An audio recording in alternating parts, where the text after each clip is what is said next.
തിരുവനന്തപുരം ജില്ലയിൽ 5 SHOമാരെയും വിവിധ സ്റ്റേഷനുകളിലായി 12ഓളം civil police ഓഫീസർമാരെയുമാണ് ഇന്ന് സസ്പെൻഡ് ചെയ്തിരിക്കുന്നത്. 3-4 ദിവസത്തെ കൊണ്ടാമണ്ടി കൊണ്ട് പോലീസിന്റെ കംപ്ലീറ്റ് ഗ്രൗണ്ട് സപ്പോർട്ട് പോയി കിടക്കുക. ലോ ആൻഡ് ഓർഡറില് ഫസ്റ്റ് ടൈം വെർജിന പേടിച്ചേക്കരുത്. Let's not blow this out into the public now. ഈ പോലീസുകാരെ നടന്നു കാണാനായിട്ട് എല്ലാ നാറികൾക്കൊരു ഹര. 2 ASIമാരും ഒരു SI പ്രതികള്. സ്ഥിരം ടൈപ്പ് കേസല്ലാത്തതുകൊണ്ട് എങ്ങനെ പ്രൊസീഡ് ചെയ്യണമെന്നൊരു ഡൗട്ട് ഉണ്ടായിരുന്നു. 2 സ്റ്റേറ്റുകളുടെ ഇടയിലുള്ള കാര്യമല്ലേ. പ്രോട്ടോകോൾസ് നോಡ್ಬೇಕಲ್ಲ. പുറത്തു വന്ന അവരും നാറും നമ്മളും നാറും. ഇപ്പോഴത്തെ ഈ നിലയും ജോലിയൊന്നും നീയോ നിന്റെ തന്തയോ കുടിച്ചെടുത്തുണ്ടാക്കിയൊന്നുമല്ല.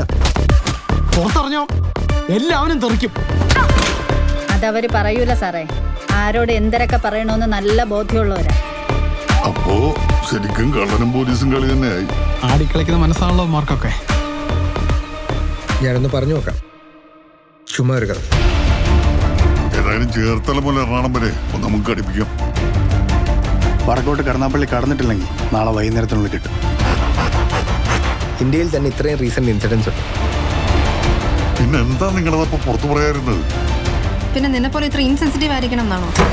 ഞാനിത് ഒരു പേപ്പറിൽ എഴുതി തരാനും പോകുന്നില്ല, ഒരു എൻക്വയറിക്കും വന്ന് സ്റ്റേറ്റ്മെന്റും തരാൻ പോകുന്നില്ല. ഒരു സ്ലിപ്പ് ആരുടെ വായിന്നും വന്നേക്കരുത്. ആവശ്യം വരാണെങ്കിൽ എക്സ്പെർട്സ് എവിടെ നിന്ന് വേണമെങ്കിലും വിളിപ്പിച്ചോളൂ. കേരള പോലീസാ?